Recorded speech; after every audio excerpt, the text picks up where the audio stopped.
All right, guys, so welcome back into another NFL DFS video. My name is Eric Paulzine with 95 Sports. Going to be doing a deep dive for week one. Going to be covering all the games. So we're going to be doing a game-by-game breakdown. Going to be highlighting the DFS plays, kind of the fantasy football outlook, and then we also are going to be touching on the betting side of it as well. So we are doing like a full game-by-game breakdown. So if you guys do enjoy this video, make sure to show it some love. Give us a like.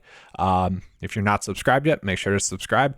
And if you guys have anything that you might slightly disagree with or have something that you're really gung-ho about, something that you're really confident with, you guys can put it in the comment section below. All right, so getting to the Thursday night football game, the first game, we got the Rams versus the Bills. So the Bills are favored by 2.5 points, which is kind of crazy because the LA Rams are, the defending champions there. Kind of crazy there.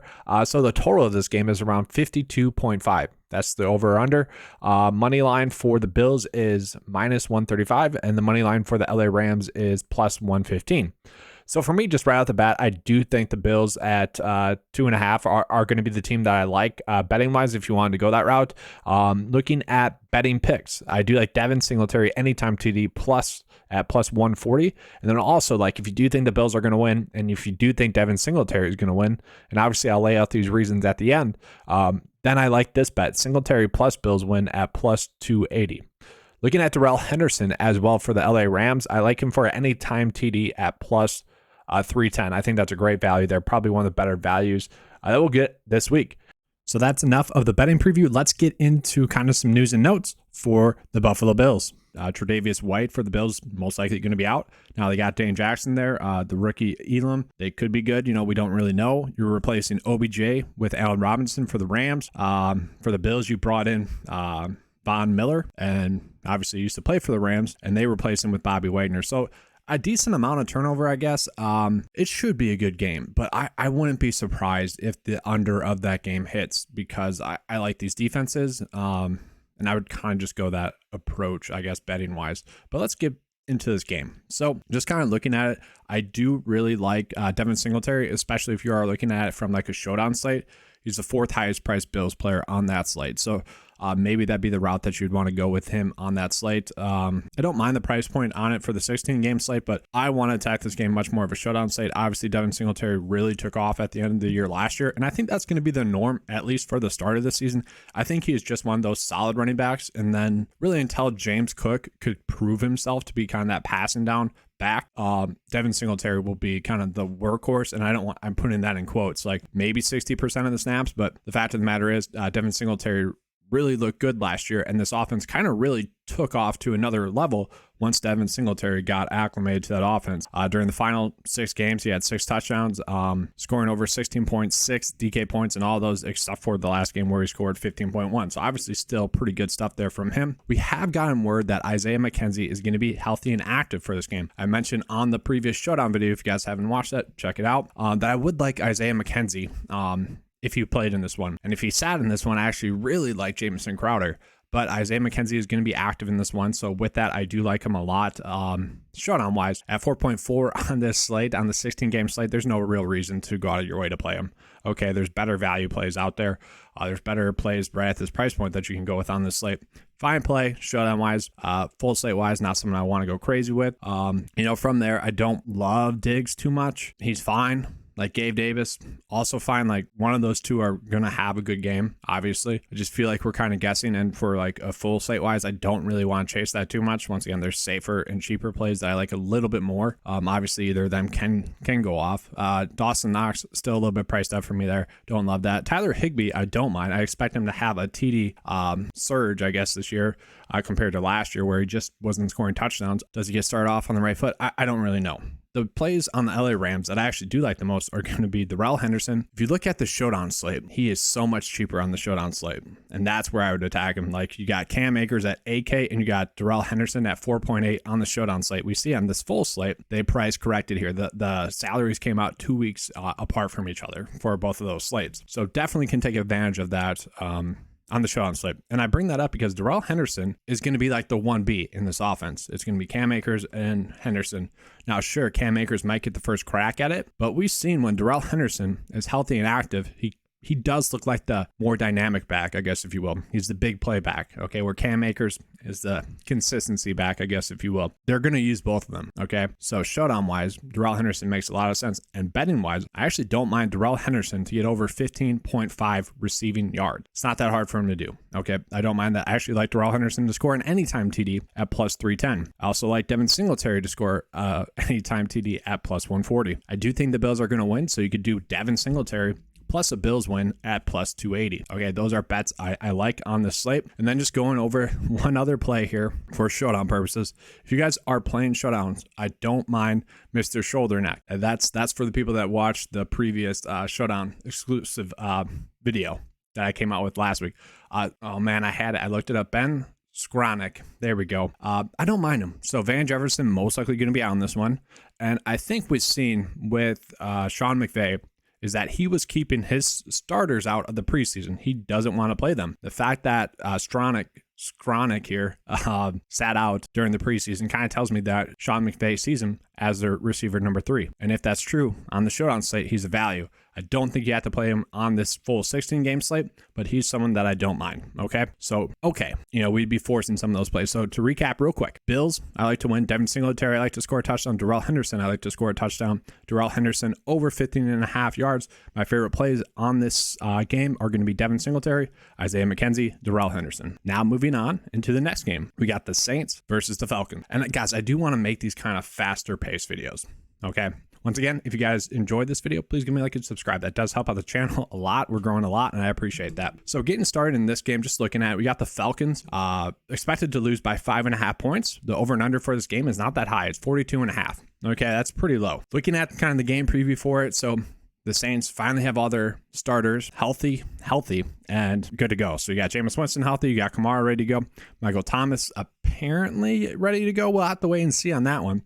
If he's not, then Chris Olave or Jarvis Landry actually become pretty good plays. I expect Thomas to play. I think it's just like a precautionary thing that they're going with him. So in case you don't know, Thomas, a little bit of a lingering hamstring issue. I think that's like just a common thread in the preseason. You see a hamstring pop up for these teams, and they're going to be cautious. And so I expect him to start, and he could be a good play.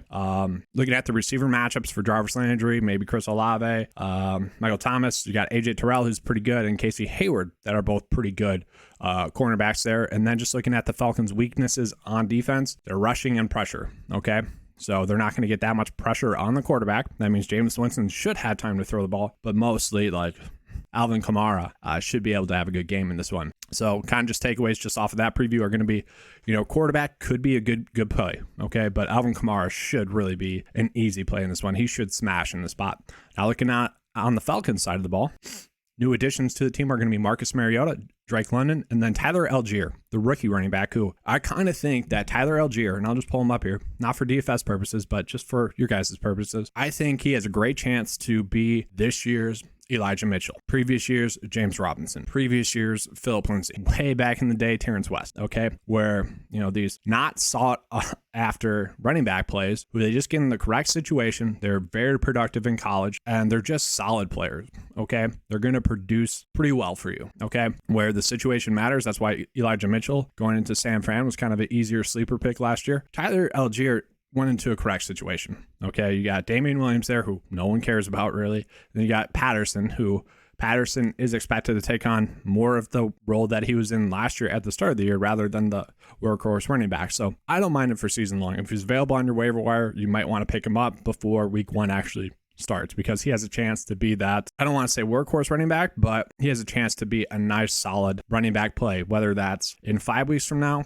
10 weeks from now. Eventually he will be a decent play, I think. Looking at the defensive matchups, we're going to have Tyrann Mathieu going against Kyle Pitts, and I find that very interesting. I actually don't really like Kyle Pitts on the slate at 5.7. I think that's priced up a little bit too much. I think we have safer plays that have just as much upside. Then we're probably going to have Marshawn Lattimore on Drake London. Okay, the Saints were one of the best run defenses in the league last year. You could argue they were the best. Okay, so really, Saints' weaknesses wise on defense, they don't really have any. So it's going to be very tough to play the Falcons. Like, how could the Falcons win on this one? I would think Mariota would have to get it done with his legs. Okay, so I don't really see that happen. I think Mariota looked great in the preseason, and I'm excited to see kind of what he does this season as a starter again. But man, I don't see how the Falcons win this one. I do expect them to keep it close, okay? And maybe they stumble into a win somehow, defense probably. But just getting to the plays on the slate, like the ones that I really like the most are going to be Jameis Winston. Jameis Winston going against the Falcons at 5.3 on DraftKings. I think that is a pretty good price point. And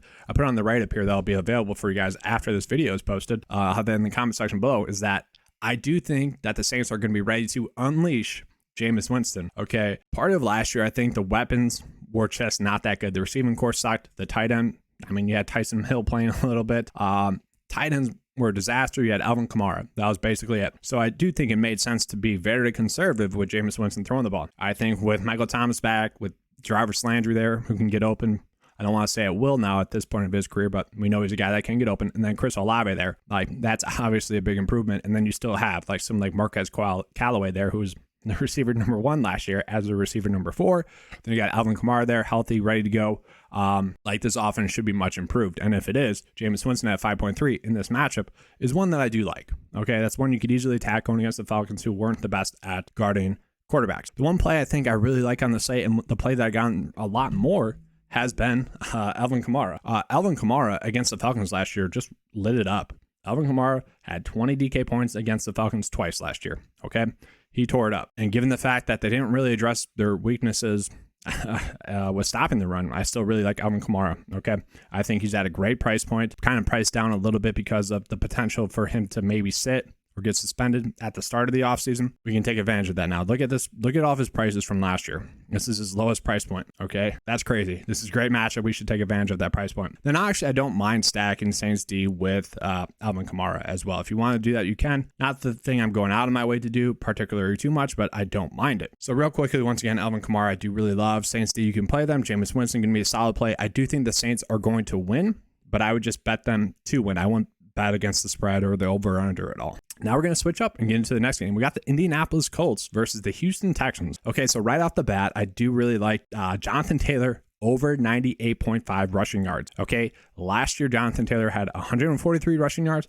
and 145 rushing yards against Houston. They didn't really improve that D-line or linebackers too much this year. So yeah, I like JT once again, both DFS, betting wise. This is kind of one that I would hammer. So he's projected to get 114 rushing yards as well in this one. So yeah, JT, I just think we have to play. So just getting into the game preview of it, the Colts are expected to win by 8.5 points. The over and under is set at 45.5 points total. So looking at the game preview, just looking at the Texans here, new additions to the offense is going to be really just Dameon Pierce there. And the key matchup that we're going to be watching for is going to be Stephon Gilmore, recently added there for the Colts, versus Brendan Cooks. That could lead to maybe Nico Collins being a little bit more open, who I kind of like as a sleeper on the season. I don't think we have to play him on the slate, but he is someone that could potentially be a decent play. Really what people are looking for if they're making a play on this game or in this game for the Texans is going to be at tight end, because this defense, that was kind of their weakness, was against tight ends. And then you got Brevin Jordan here, who was getting a decent amount of hype out of the preseason. Yes, he's priced up at 3.1. I don't love that, but there's not that many great value tight end plays. So I could see myself using him as a lineup filler. Like you make all of your build, you get down to the tight end spot, and you have, 3.4 left over. I'd be perfectly fine plugging him in there. That's where I would make him as a play. It's like you love the rest of your builds and you're just kind of putting Jordan in there. I could see him doing well. Looking on the Colts side of the ball, though. So the Colts brought in Matt Ryan. They got Alex Pierce there. Okay. They got, looking at the defensive matchups, Texans didn't really improve their defense too much. They brought in Stingley Jr., a rookie cornerback. Who knows how he's going to do? I don't really care to dwell on their defense at all. They're going to be pretty weak at everything, the Texans. Okay. So really it's however the Colts want to attack the Texans, they can. They should be able to run at will against them. Okay, so obviously Jonathan Taylor, if you can afford to fit him into your builds, I think that you do that. I think you just plug and play him. I think you bet that over rushing yards. He should be the player that dominates. Now, I don't hate the idea of doing an alternate stack where maybe Michael Pittman just scores 2 touchdowns in this one. Maybe those touchdowns don't go to Jonathan Taylor. That'd be a great way to gain some ownership leverage on the field, where maybe you do a Matt Ryan Pittman stack and really try to get lucky. We know that this offense should be able to produce against the Texans, and it wouldn't be shocking if Pittman did well. In one of the games last year, he had, I think 17 DK points against the Texans and then 5.8. I don't mind him as a value on the slate. 5.5 is a good price point. I just don't like the idea of playing JT and Pittman together. So for me, I've just been defaulting to Jonathan Taylor mostly. Now, I know a lot of people are going to wonder about Dameon Pierce. I don't know. I would actually like probably Rex Burkhead a little bit more as a play if we still had the value running back plays at under 4K, because that's probably where Burkhead would be, because I expect Burkhead to be the third down running back to start the year. And obviously, if we're trying to script the game flow, I would say that the Colts are going to be up early in this one, which would lead to more of Rex Burkhead playing in the second half. And like, I would just see him getting like 4 receptions for, I don't know, 40 yards or something like that. That wouldn't be too shocking. We could easily see that happening. Dameon Pierce, on the other hand, if the game stays close, should be a good value. Is he going to get that third down role? Probably not, at least to start the year. He could. Like, I think anything's on the board right now. Obviously, he looked great as a rusher throughout the preseason. Most likely going to be their starter. You're getting a starting running back that's probably going to get around 16 touches at 4.8. That's a great price point. That's tough to pass up on. But I don't know. I just haven't been able to click that. Maybe he's a better play on FanDuel than he is on DraftKings. I could potentially see that. For me, personally, I just haven't been able to play him. Colts D, you could easily play as well, but nothing I'm too crazy about. So just recapping, yes, play JT. Michael Pittman could be a great play. I think he will be a good play. Tight end value, you got Brevin Jordan there. Dameon Pierce, I don't love particularly, but he is very cheap. And then just looking at it, I am going to smash that JT over 98.5 rushing yard. All right, so getting into the Jacksonville Jaguars versus the Washington Commanders game. So looking at the Washington Commanders are favored to win by 3.5, and this is kind of a fun game. Looking at the over and under, it's set at 44. So it's a fun game because a lot of these teams have a lot of new weapons. So just starting off with the Jaguars, they have Christian Kirk, who they just added, Zay Jones, who they just added, Evan Ingram, who they just added, and then maybe the third down running back role, Jermichael Hasty, or maybe the goal line work of Snoop Connor. James Robinson is expected to be active though, which I think it'll just be more or less maybe a 1-2 punch of James Conner, and then Travis Etienne, who's healthy and active. So a lot of fun stuff to look for from the Jacksonville Jaguars. So looking at receiver matchups, they got Fuller and Jackson, and safety Bobby McClain, who, I mean, the Jaguars aren't, I guess, the Washington Commanders aren't terrible. They were, but they shouldn't be as bad as they were last year, is what I should say. I do think you do attack this defense with receivers. So if we are looking for a receiver play, we would look for one of the Jaguars receivers, maybe 2 of them. Honestly, I do see this as like the perfect game for the Jacksonville Jaguars and the perfect game for Trevor Lawrence. This should be a strong spot for them to start their season and kind of get over that Urban Meyer disaster. The D doesn't really get too much pressure, and the passing game shouldn't really change too much from what we already expected. Like it shouldn't change their script, I guess, if you will, what they want to be as an offense. That shouldn't change at all. The Commanders are not going to command them to change their offensive style at all. Looking at the Washington side of it, well, obviously, new addition, their name, Commanders. They got Carson Wentz there, Dotson there. You got Brian Robinson, who obviously not going to be active in this one. Defensive matchup, you got Shaq Griffin. 69.7 completion percentage last year. That's okay. Tyson Campbell is going to be going against Terry McLaurin.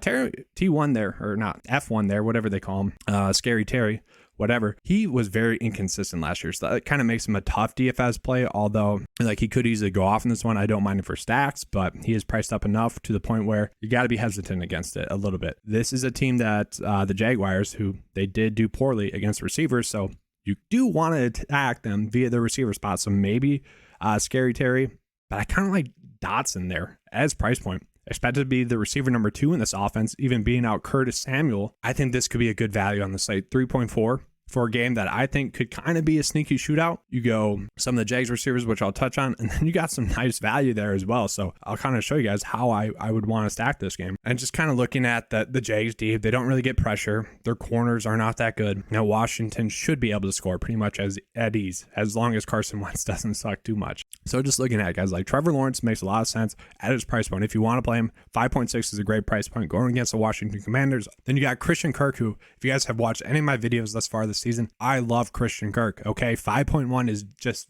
way too cheap of a price point for him. Okay, his role from last year when he was with the Cardinals, not really changing too much. Is going to elevate a little bit, I think. You look at what Zay Jones in the first preseason game, what he did in the first preseason game in that Christian Kirk role, he dominated. Then you had Christian Kirk coming into his Christian Kirk role and then dominating that preseason game, having 5 receptions on 8 targets for 54 yards. Like, I think that's going to be the norm for him. I think he's going to get targeted a ton. I think he's going to have a nice floor. I think this price point is just way too cheap for Christian Kirk, who, if we look last year, like he wasn't priced under this price point really too much at all last year, below his price point. So yeah, Christian Kirk at 5.1, I absolutely love. And I don't mind like taking a shot on Marvin Jones or Zay Jones. I think Marvin Jones is going to be much more of a scoring receiver play, so I don't mind him. Evan Ingram's priced up a little bit. I don't hate him as a play, but I don't see myself being able to play him at that price point. So if you want to run it back, like you got Dotson here, who I think going to be a strong play there, and you are sitting pretty with a nice solid game stack with a decent amount of salary left over. Like, I like this. You could easily go Terry if you want to as well instead of Dotson, but I like the price discount there. It doesn't take much for Dotson to hit value. Maybe it's lucky and scores a touchdown in a great matchup. I like that route a lot, and maybe you go crazy with it and go like a full-on game stack. And we're still fitting in Alvin Kamara and Jonathan Taylor in there. Like, I love that. That is freaking awesome. Looking at it too, guys, like I don't mind ETN. I think he's going to get some receptions. I don't think he's going to be their goal line back. Antonio Gibson, I probably is going to score in this one. But I would rather play the receivers. That's where the weaknesses are for these defense. And if I was going to bet on this game, well, I'm actually not going to. I don't really see a bet that I want to make in this game just yet. But that's it. I mean, this is a game that I think is one of the easiest to attack. It's going to be one I'm going to be game stacking a decent amount. All right, so getting to the Philadelphia Eagles versus the Detroit Lions. So the Eagles are favored to win by 4.5 points. And I can't tell if the Lions just got better this year or if they're just getting that Hard Knocks bump, the Hard Knocks bias, if you will. The game over and under is set at 49, which once again, like I don't know if that's like the Hard Knocks bias there. I think it is. People have been watching it. It's tough not to want to cheer for them, but that offense should be improved as well. So looking at game preview, you got the Eagles here. New additions to the offense, really just AJ Brown. Looking at the receiver matchups, I'm going to butcher this name, but Amare Aruie, it's not rolling off the tongue for me there. He's probably going to be going against AJ Brown. And then you got Jeff Okudah, who, was pretty poor last year, or thus far in his career. Going against, we don't really know. Maybe Quez Watkins, maybe Devonta Smith. He's probably not going to be like shutting anyone down. Looking at the defenses or looking at the weakness for this defense, it is going to be running back. Okay, so you could play Miles Sanders.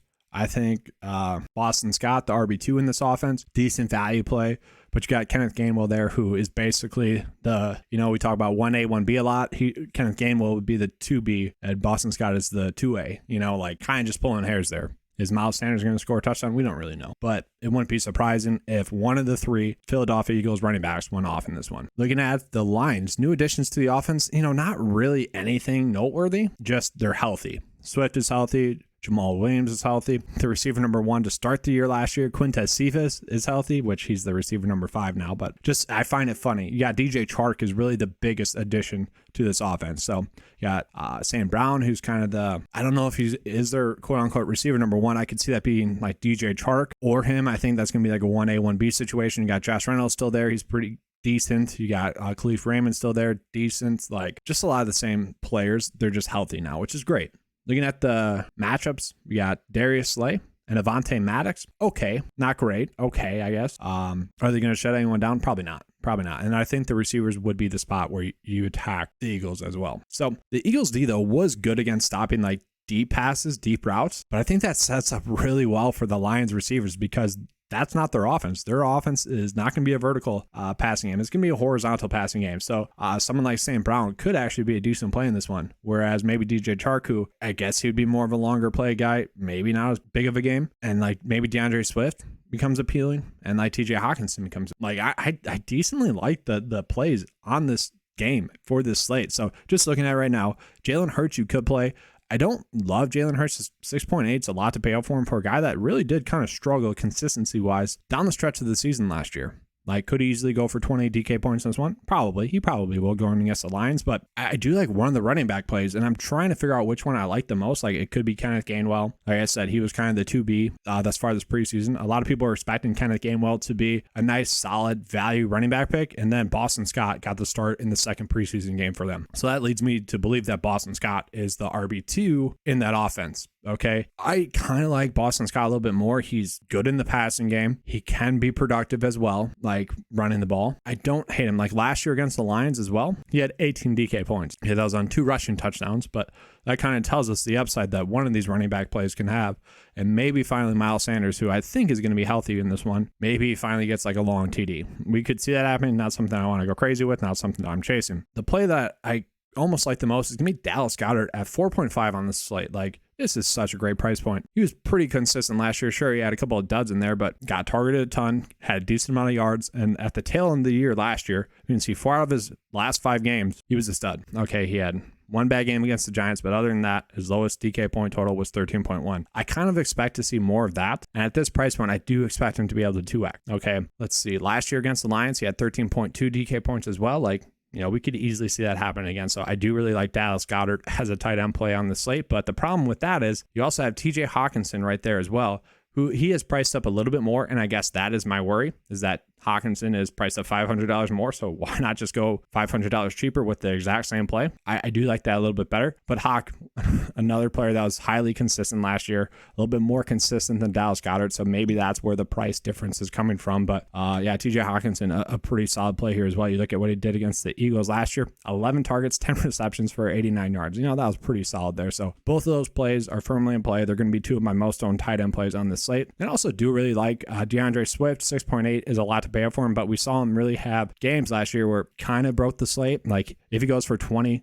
plus DK points in this one, that would not be shocking. He did struggle against them last year, but you know, I'm not really, I keep bringing up last year's results. I think it's good to look at, but also these teams are a lot different. You know, like we don't have to hang our hat on it too much or hang our head on it too much. Okay. So like DeAndre Swift, a fine play. If you want to play him, you can. 6.8 is a pretty good price point. So just recapping, the tight end plays I love, both of them, Goddard, Hawkinson, play them. I could see the Lions winning this one. Okay. I do think that's the Hard Knocks bias there. I do, but I kind of want to bet it. +4.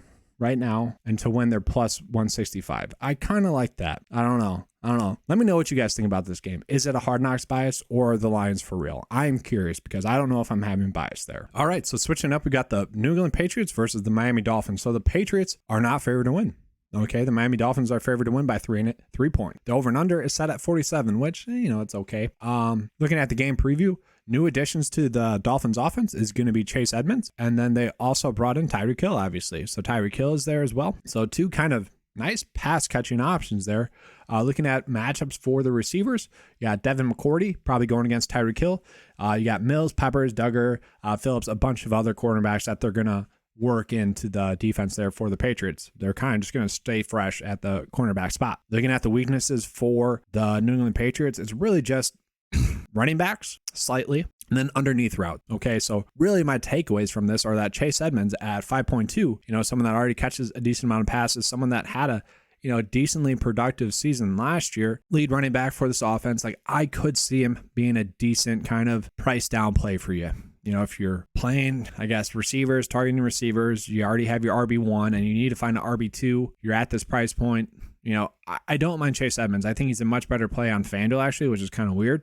But I see a route where Chase Edmonds is a decent play in this one. Okay. Looking at the Patriots side of the ball, new additions to this offense, Devontae Parker, Ty Montgomery, although Ty Montgomery most likely not going to be active in this one. You look at the matchups, you got Xavier Howard, who pretty good last year, 55.8 completion percentage, and he'll probably be going against, I would assume, Jacoby Myers. You know, we don't know that for sure.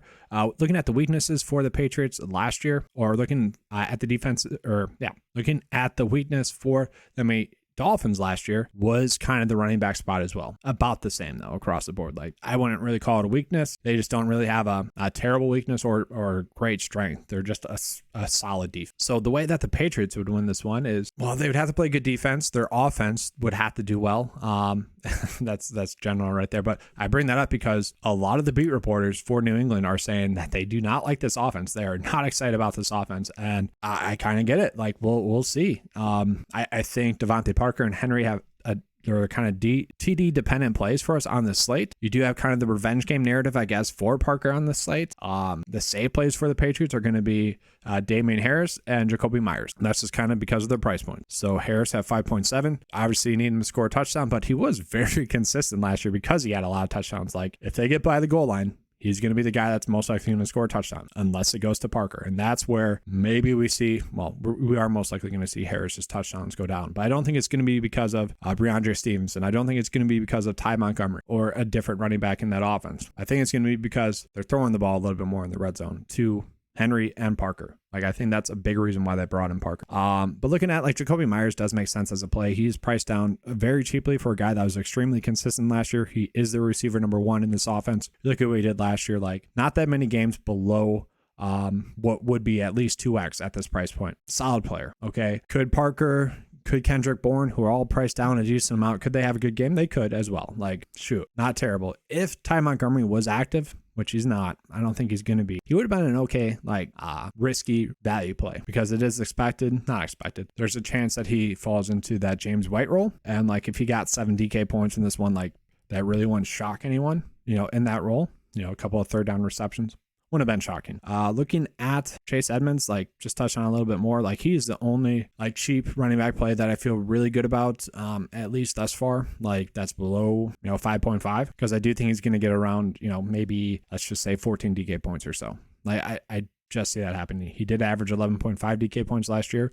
Even if he does that, that's, like, good enough at this price point. And then just looking at betting wise, guys. So Mac Jones, okay, over 230.5 passing yard. Okay, I like that. In 2 games last year against Miami, he had 261 passing yards, and then he also had 281 passing yards. Okay, that is the way they attacked them. Now, he's only projected to get 232, so only about a yard and a half more passing yards. But I will take that into consideration that last year the Patriots saw fit to attack them via the passing game. It's a decent bet. Don't love it. Not something I would go crazy with, but if you're trying to find a bet to make, that'd be the one I would go with for that game. All right, now switching up, we got the San Francisco 49ers going against the Chicago Bears. Okay, so the Bears are going to lose by 7 points. That is what Vegas is seeing there. And the over and under is very low. It's set at 41.5, so a very low over and under. And you got 2 running backs who are running backs. It's going to be an interesting game, okay?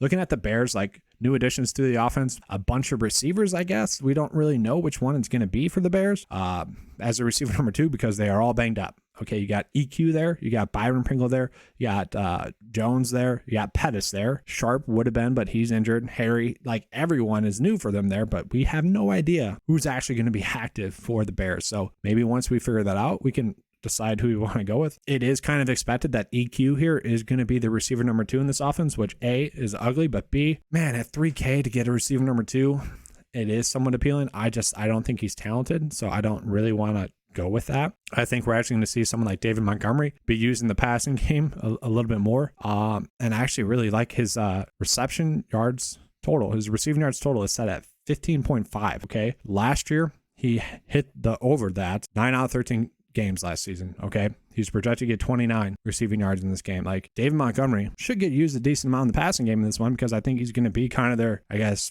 third option in the passing game. It'll be Mooney, maybe Kmet, and then Montgomery. Like, I like that bet a decent amount. That's one of my favorite bets on the whole slate. Looking at receiver matchups, you got Ward and Mosley. Not too, like, worried about them. And that is kind of where you want to attack this defense is via the receiver position. So maybe someone like Mooney is a good play. And once again, I don't really know who the other play is going to be for the Bears.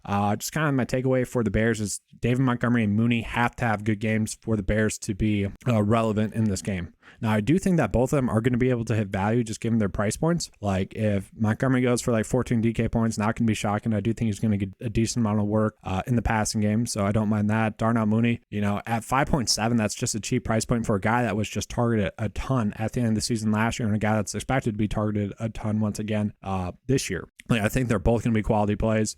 Do you have to play them? No, they're not must plays, but Darnell Mooney is definitely intriguing at that price point for me. That's really it. I don't think we have to play Cole Kmet. So looking at the San Francisco 49ers now, new additions, I guess if you want to say Trey Lance being the starting quarterback, you have that.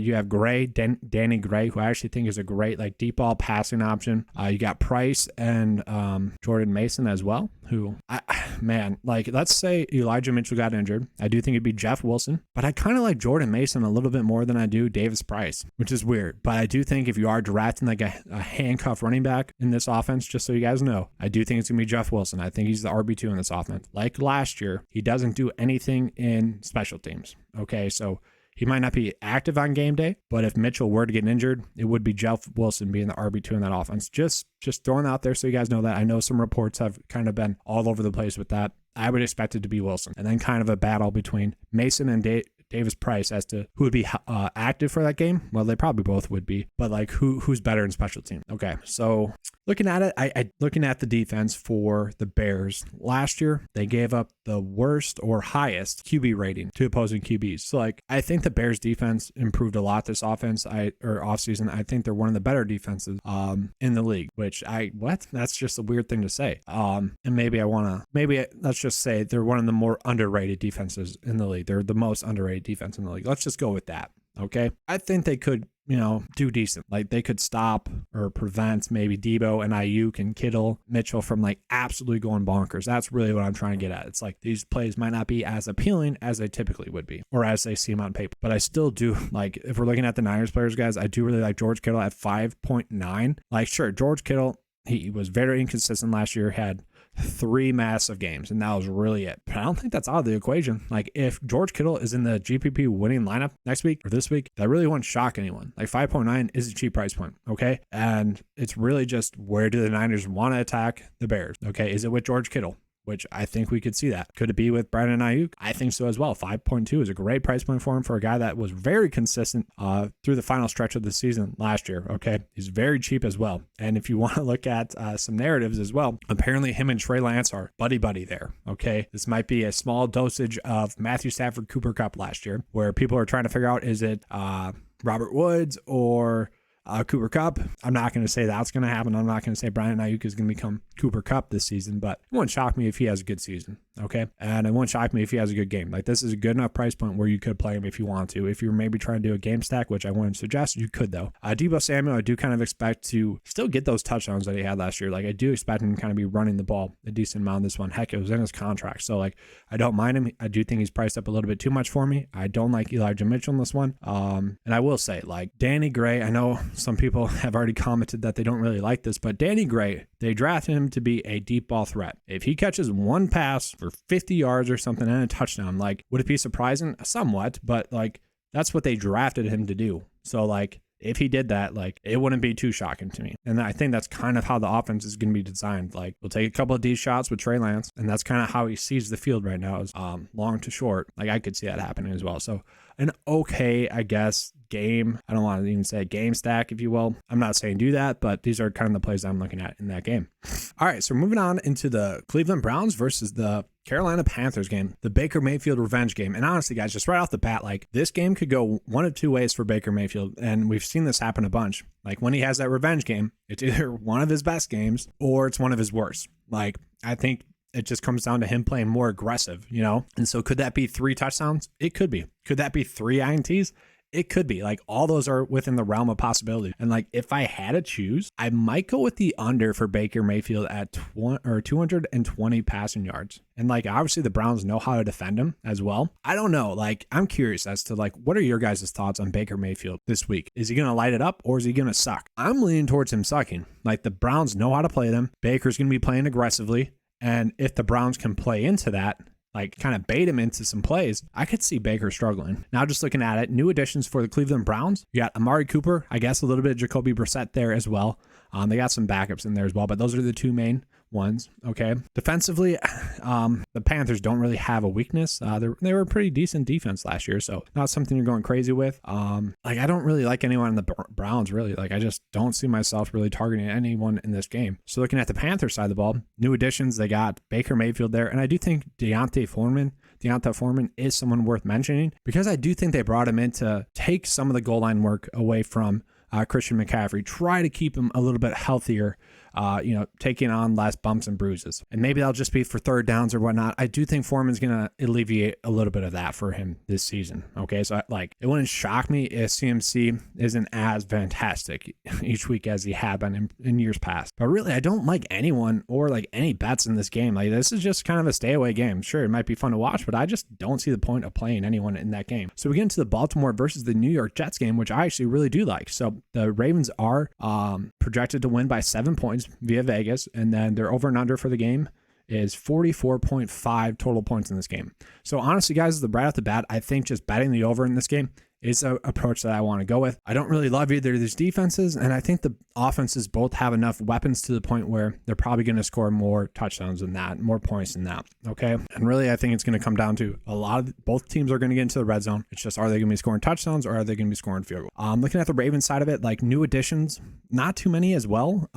You're just kind of elevating a couple of passing options that were already there. And really, it's just the running back room. Like, they brought in Mike Davis and Kenyon Drake because, well, we still got to wait and see if J.K. Dobbins is going to play. If J.K. Dobbins doesn't play, I've already touched on this a lot, Mike Evans is one of the best, if not the best, value running back play on the slate. Drake was brought in there as well, but Mike Davis would be kind of the starter for that game. You know, we already saw that in the preseason as well. So like, I kind of hope Dobbins does sit so we can play Mike Davis as the value running back play. But at the same time, like, I don't want to have to do that either. You know, like, just let us not have to play either of them. But it is a great matchup going against the New York Jets. Like, if we can get Mike Davis at 4.4 as the lead running back in this game, that's highly appealing to me. Like, a touchdown isn't out of the question. Like, 12 DK points is not out of the question. Like, that is a spot where I just really like given the matchup going against the Jets. Looking at the Jets side of the ball, preview-wise, new additions to the offense. Well, Corey Davis is back healthy. They got Garrett Wilson there. You got Breece Hall. That's really it. I mean, Tyler Conklin, CJ Uzoma, they were there last year. Nothing too crazy there. Matchup wise, you got Kyle Fuller, Marlon Humphrey, and Marcus Peters, all, a little bit banged up last year. So like, I do think the Ravens are going to be a little bit better defensively than they were last season. So maybe the Jets players aren't as good at plays, but Elijah Moore at this price point, highly appealing. Okay. He's a guy that when he played last year, absolutely lit it up, absolutely was targeted a ton, like from week 2 on, just pretty much getting 6 targets per game. So if we can get him to get 6 targets in this one for, 4 catches, 60 yards, like that's a good enough floor. Scores a touchdown. That's really solid there as well. This price point is just too appealing to not play. Okay. And from week 7 on last year, he averaged 18 DK points, like just a stud for this offense. And I don't think it really matters if it's going to be Joe Flacco or Zach Wilson throwing him the football. I think either way, they're going to try to get him the ball. Like 5.1. That's a surprising price point. And then another Jets player that I do like is going to be Tyler Conklin in this one. The Baltimore Ravens did kind of struggle against tight ends last year. Conklin is someone that has been lighting up in the preseason. If you've been following the Jets beat writers at all or the reports at all, they've really been hyping up Tyler Conklin as a player that both quarterbacks have been targeting a lot. Both Joe Flacco and Zach Wilson did do pretty well in the preseason game. He had 4 targets for 5.3 DK points. That's pretty good. I like him as a value play. And maybe you could do some sneaky, stupid stack of Tyler Conklin. I don't even want to mention this. Elijah Moore, and then like Joe Flacco if he plays. Like, it's a cheap stack. Like, you're not expecting anything crazy. You would want, 15 DK points out of Joe, with all those passing yards going to Elijah Moore, who could go for 20, and then like Tyler Conklin, who would go for like 10. Like, it's an okay cheap stack is what I'm trying to get at. And then you could potentially do Mike Davis to run it back. I will say, relatively speaking, like, this is a kind of a cheap price point for Mark Andrews in this matchup as well. Like, it wouldn't be shocking if he went off for 25 DK points in this one, and at 6.8, that's a pretty cheap price point for a guy that was extremely consistent last year. Given the fact that this is kind of a weakness in this offense, I could see it. Now, my problem is I like George Kittle a lot, and then we got TJ Hawkinson and Dallas Goedert, who are just better values on this slate. Are they going to be in the GPP winning lineup? No. Mark Andrews could be. That's where the problem. Hawk and Goddard, good cash plays. Mark Andrews, maybe more of a GPP play, just given the price point, still should be a solid play. Like, I really don't mind him there. And it's weird, like two games, we have 2 of my favorite tight end plays with Tyler Conklin and Mark Andrews. Then you look at the other game that I mentioned, the Eagles and the Lions, Hawk and Goddard. All right, so getting to the next game here, we got the Pittsburgh Steelers versus the Cincinnati Bengals. And this is one that, to me, is kind of appealing betting wise. The Bengals are favored to win by 6.5 points, and I definitely like the Steelers at 6.5 if Deontay Johnson plays. And that's a big if. Like, we have to wait and see if Deontay Johnson is going to play. But if he does play, yeah, I like the Steelers in this one. I don't think the Steelers are really going to take a step back at all. I actually think they're going to take a step forward with Mitchell Trubisky at their quarterback spot because, well, Big Ben was just terrible last year, especially at the end of the season last year. And then you look at the Bengals, like, I don't want to say they lucked their way into the Super Bowl, but they did. They were the worst team in the games that they won in the playoffs. It was so strange. Like, they weren't bad, and they obviously put themselves in position to win each game, but that was just so random that they made it to the Super Bowl and heck, almost won the Super Bowl. It was a weird year in the playoffs last year. There's a bunch of similar teams, okay? But that was just weird. So I think the Bengals are being overvalued a little bit too much this season. Like, we see time and time again that these teams that make the Super Bowl but lost in the Super Bowl take a big step back the next year. I kind of see that with the Bengals. I think they're still going to be a great team. I just kind of see this game as one that's going to be a close game and one that could be a shocker in week 1 to a lot of people. The game over and under is set at 44.5 total points. Now, just looking at the bets that I do like, you got Joe Burrow at under 261.5 passing yards. Okay, now I will say he is projected to get over that in my projection on 9 to 5 Sports if you want to check those out. That's available for any 9 to 5 member on the cheat sheet. But in 2 games against the Steelers last year, Joe Burrow really kind of struggled against them. He had 172 passing yards, which was terrible. Okay, that was not good. And 190 passing yards. Basically, his 2 worst games last year were against the Pittsburgh Steelers. Given the fact that he had that surgery, which no one really cared about, they said that wasn't going to hinder his play at all. I still worry about that. Like, I could see them being a little bit cautious too with him. Like, I don't know. I think preseason reps matter, and the fact that he missed out on some, I worry about that a little bit. Not season long, like just in week 1. So I do like the Steelers to win this one, and I do like betting the under for Joe Burrow passing yards wide. And then I don't love this as much, but Najee Harris to get over 22.5 receiving yard. I just think he's going to be a strong play throughout this whole season, kind of like he was last year, although he kind of failed down the stretch. So now getting into the game preview for this one. So we got the game preview for this one. So we got the Cincinnati Bengals here. So new offensive additions, not really anything, which is good for them. Receiver matchups. You got Witherspoon, who, he played really well last year before he got injured. And then you got Cameron Sutton, who, he kind of just sucked. So the weaknesses for the Steelers was kind of the running back spot. So maybe Joe Mixon is someone that you're looking at. I think Joe Mixon, just as a whole on this slate, it is a good enough play. Is he someone I want to go really out of my way to play? No, but once again, I do think they might be, I don't want to say cautious with Joe Burrow to start off with, but I think the way they attack the Steelers is going to be via the running back position. Now, they struggled last year against them doing that in one of the games, and then in the next game, Joe Mixon went off for 35 DK points. So I do think that is going to be kind of the way that the Bengals attack them. So if I am playing a Bengals player in this one, or going out of my way to play someone that's a Bengals player in this game, it would be Joe Mixon. So looking at the Steelers, we do have to wait and get news on Deontay Johnson. I would expect him to play. Okay. If he doesn't play, then Pickens and Claypool become great values. If he does play, he's a great value. Okay. So this is one of those where we just got to wait and hear what the news is. If he sits, Claypool and Pickens, great values. If he plays, Deontay Johnson is someone that should easily 2x at this price point. We just have to wait and see on the news. We look at what he did in the preseason. He had a touchdown call back, but he was a very effective player in the preseason. And so his role didn't really change. In week 12 against the Bengals, he had 18.5 DK points, which, very solid stuff there from Deontay Johnson. I think he's just a solid play. Now, I will say Najee Harris at this price point to me is just very appealing. Okay, very appealing. So Najee Harris, it's just a strange price point to me. One of the guys that was very consistent last year. If you look at his salary from last year, this is the cheapest he was all of last year, except for the first 2 weeks, which is just strange. His role hasn't changed at all. You're going to have fresh legs heading into the first week of the season, and he's kind of their clear-cut workhorse running back still. I just don't get why his price point is this cheap. Now, last year, he went off for 31.2 DK points and then only 6.7 in week 12. So kind of mixed results there. Kind of the opposite of Joe Mixon there. But I really like the price point. 6.4. When you're looking at Joe Mixon and Najee Harris, you can get Najee Harris at $800 cheaper. That is highly appealing to me. And to me, they're kind of the same play. Maybe the touchdowns are a little bit more there so for Mixon, but it's a great price point. Yeah, I got to play Najee.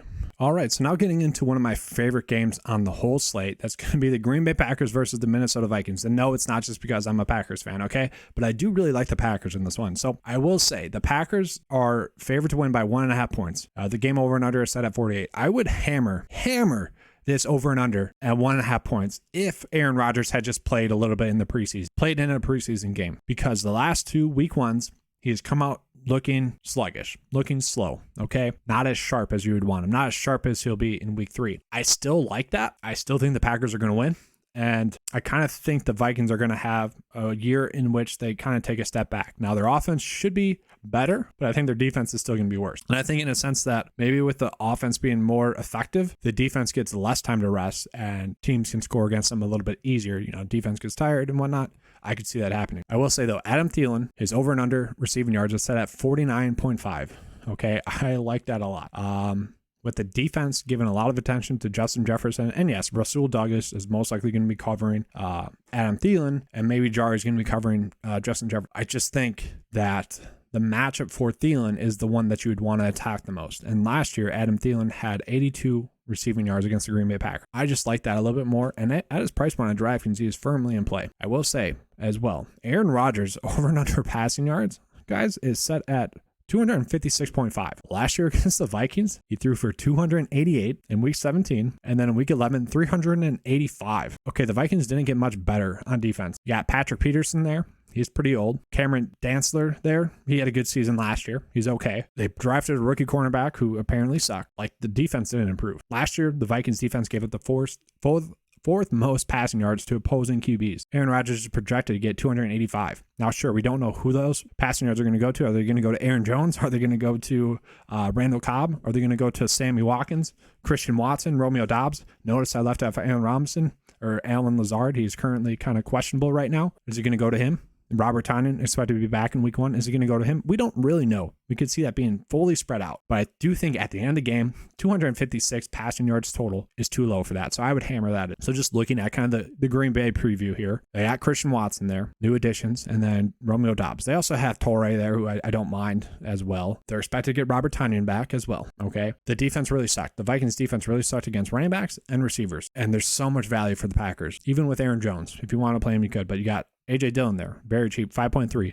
I think Jones and Dillon have a very strong chance to finish as on the season. You know, if they both stay healthy and obviously some injuries happen elsewhere, I see AJ Dillon finishing as a top 12 running back, and I see Aaron Jones finishing as a top 12 running back. Aaron Jones, I think, will be a little bit more involved in the passing game, and AJ Dillon will be much more of the touchdown scorer. But I could easily see that happening. And AJ Dillon at 5.3 for someone that most likely I think is going to be a consistent like 12 DK points play per week and maybe scores, a touchdown on this one. Like, I like that a lot. I don't think we have to force that, but you could see him doing well. But the receivers, man, if Alan Lazard sits in this one, which is currently questionable, we'll have to see. Probably going to play, but we have to see. If he sits, like, that just reaffirms that. Randall Cobb, who I've been talking about a lot, I think he's just a great value for week 1. We hear Aaron Rodgers talk a lot about trust. I need to trust that my receiver is going to be where he needs to be. I need to trust that he's going to block a certain way, run a route a certain way. That's Randall Cobb. And at 3.4 to get, his buddy who, even at this price point, like, is he going to dominate? Maybe.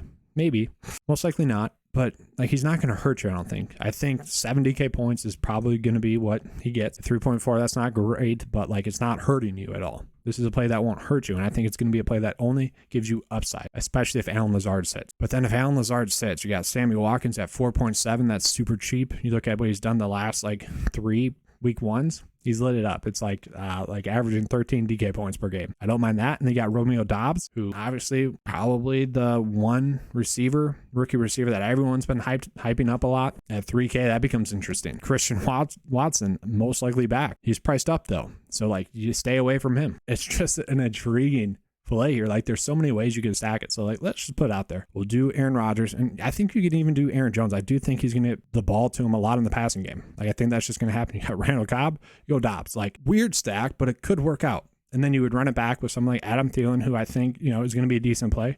I don't mind Irv Smith if he is healthy and ready to go. Maybe he's the one that really gets used in the passing game, because I do really like the Packers secondary. I think it's going to be one that definitely is one you want to avoid, or not when you're going out of your way to target. So maybe something like Irv Smith, it becomes a decent play.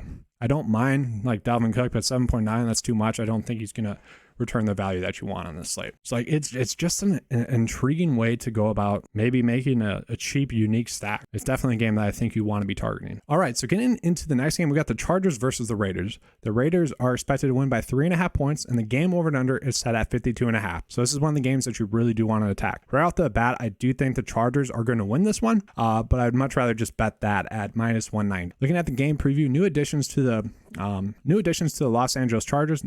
Nothing really.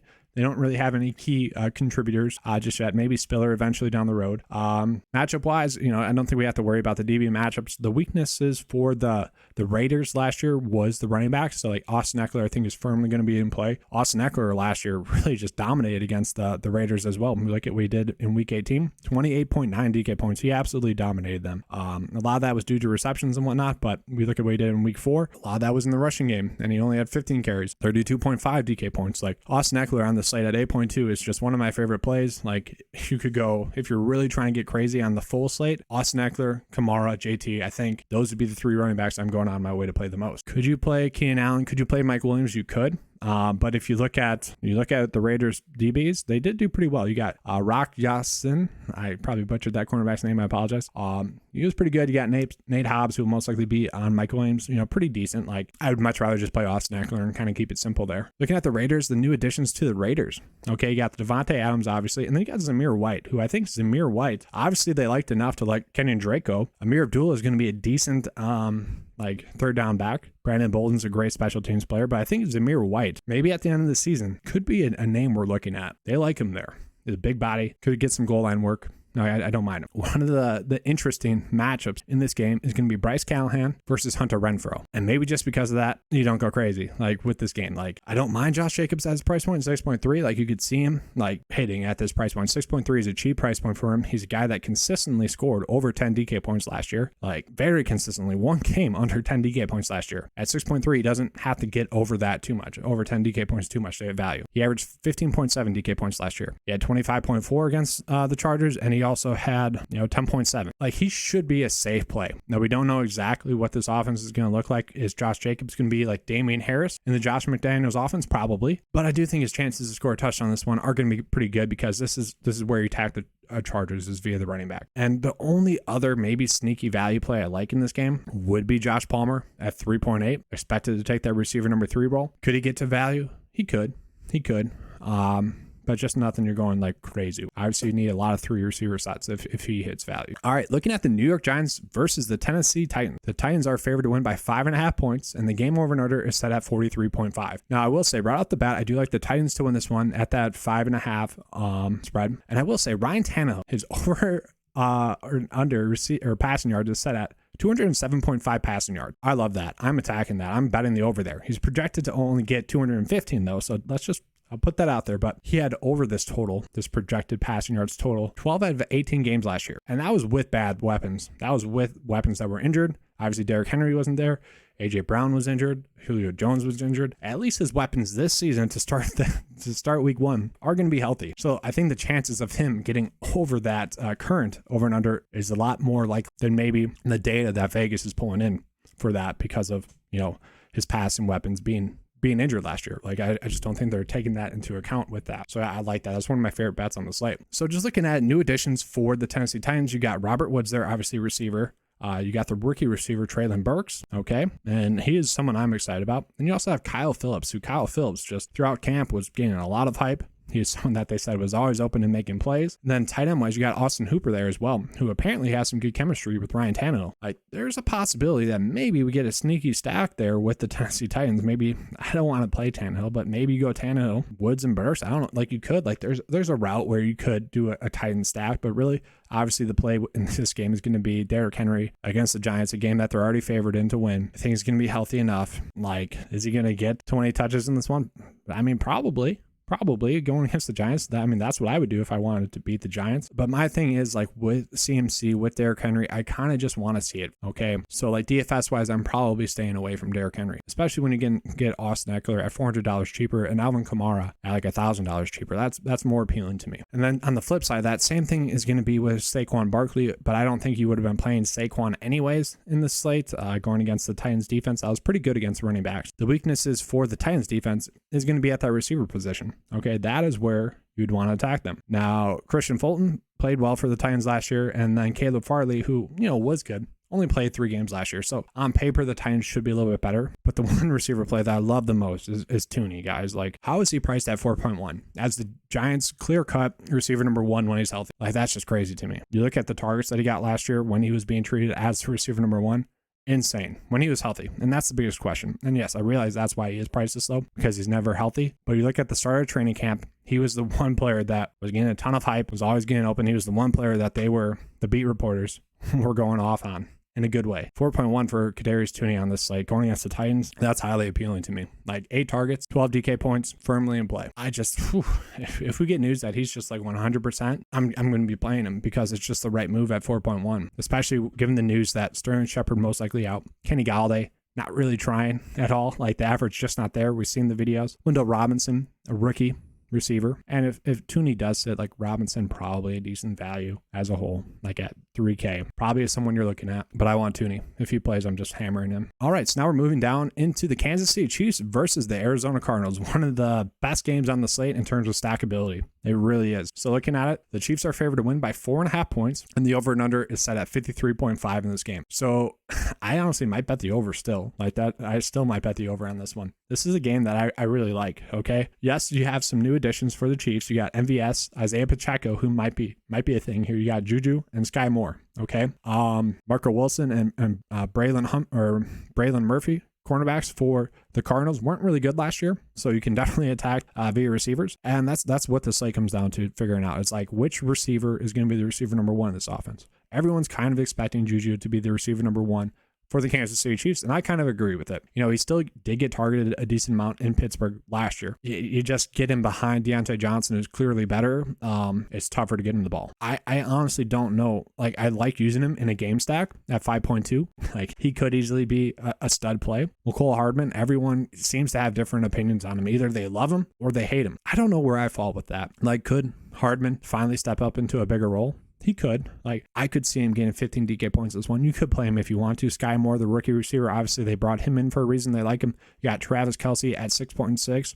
Yes, the Cardinals were great against tight ends last year, but maybe you just say F it. You know, Kelce is basically a receiver, a big-bodied receiver. You could play him in this game. If you wanted to play Clyde Edwards-Helaire at 5.4, I do think he is going to be the RB1 in this offense until someone else steps up. Could he get to 15 DK points, 12 DK points? He could, easily. At 5.4, you know, you could definitely look at that. And if you're just trying to game stack, like, I don't mind just kind of going this route and chasing the production, chasing the points. But I actually like the Arizona Cardinals a little bit more. So looking at the Arizona Cardinals, who did they bring in new? Marquise Brown. Okay, you look at the receiver matchups, Rashad Fenton, Snead, and they also drafted a rookie cornerback. You know, none of them are really good there for the Chiefs. So the path to success for any Arizona Cardinals receiver should be there. Now, I will say I hate that Marquise Brown is priced up this much. Like, I don't get why Brown is priced up this much. And you look at Christian Kirk, who I think has similar roles and whatnot, similar situations in the offseason. Yes, the quarterback play is not as sharp, but whatever. The price difference is kind of weird to me, but I still really like Marquise Brown in this game. I think he's going to be much more consistent as a fantasy producer this season as well in this offense. And given the fact that Rondale Moore might sit in this one, we already know that DeAndre Hopkins is out and Zach Ertz is currently questionable, although I kind of expect him to play. Like, if those guys sit, Marquise Brown could easily get like 12 targets in this one. And at 6.2, that's too cheap. In a game that's supposed to be a high over and under,